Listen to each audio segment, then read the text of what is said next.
నెరవేర్చినవి అన్నీ చేశాడు. ఇప్పుడు అమ్మఒడి అన్నీ మరి మొత్తం అన్నీ వేయాలిగా. మరి హామీలు ఇవ్వనప్పుడు ఎందుకు? మరి హామీలు ఇవ్వాలి కదా. అది కాదు, హామీలు ఇచ్చినప్పుడు అవన్నీ నెరవేర్చాలిగా. డబ్బులు లేవంటే మరి జగన్మోహన్ దగ్గర డబ్బులు ఉన్నాయని అన్నీ చేస్తున్నాడా? చేస్తున్నాడు కదా. మరి ఈయన కూడా వేయాలిగా. మరి ఇంకో నెల అయితే పిల్లల స్కూల్ కూడా అయిపోద్ది, ఇంకో సంవత్సరం అయిపోతుంది. మరి వెయ్యి అంటే వచ్చే సంవత్సరం ఈ రెండు కలిపి 30,000 వేస్తాడా? అంటే మరి పవన్ కళ్యాణ్ గెలిపించండి, దగ్గర ఉండి చేస్తా అన్నారు. చేసేది ఏది? చేసేది ఏముందన్న? ఇప్పుడే ఆయనది మన జనసేన, నేను నాయకుడినే కానీ ఇప్పుడు మరి లేవుగా. మరి అయ్యి ఇప్పుడు మంగళగిరి నియోజకవర్గం ఎవరిది?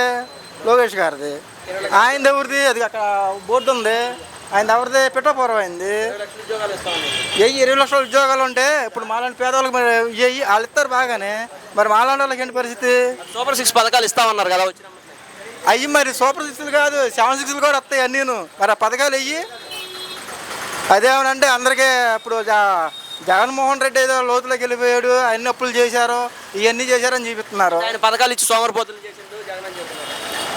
చేశాడంటే అది బాగానే ఉందన్న.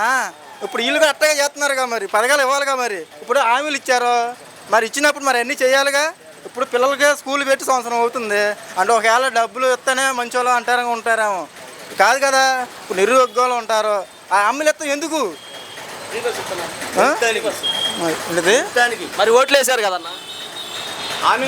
ఇచ్చాడు కాబట్టి వేసామన్నా. ఇప్పుడు ఇస్తాడండి కాబట్టి ఇచ్చాం. ఇప్పుడు జగన్మోహన్ రెడ్డికి ఒకసారి నమ్మాము, ఆయన ప్రకారం బాగానే ఉంది. వీళ్ళు కూడా అట్టగా చేశారనుకో వచ్చే సంవత్సరం వేరేక 4 సంవత్సరాల తర్వాత ఎవరైనా కోరుకునేది ఏంటి తెలుసా? నిరుద్యోగులు మన పట్ట కూర్చొని మనం పని చేసుకుంటున్నాం, మన పనులు దొరకాలి, పని చేసుకోవాలి. ఇప్పుడు ఆయన ఎక్కినప్పుడు బాబు లాక్డౌన్ ఇవన్నీ వచ్చినాయి, ఆయన తప్పేమో లేదు. అది ఇప్పుడు ఇక్కడైనా ఏమైనా ఉందా పని? ఎవరు కోరుకునేది ఏంటి? నిరుద్యోగులు శుభ్రంగా పనులు ఉండాలి, పనులకు వెళ్ళాలి. ఎన్నా 3,000 మీకు ఎప్పుడన్నా మరి ఇచ్చినట్టు ఏమన్నా తెలిసిందా? ఇచ్చినప్పుడు ఎట్టగానే ఏమన్నా తెలిసిందా?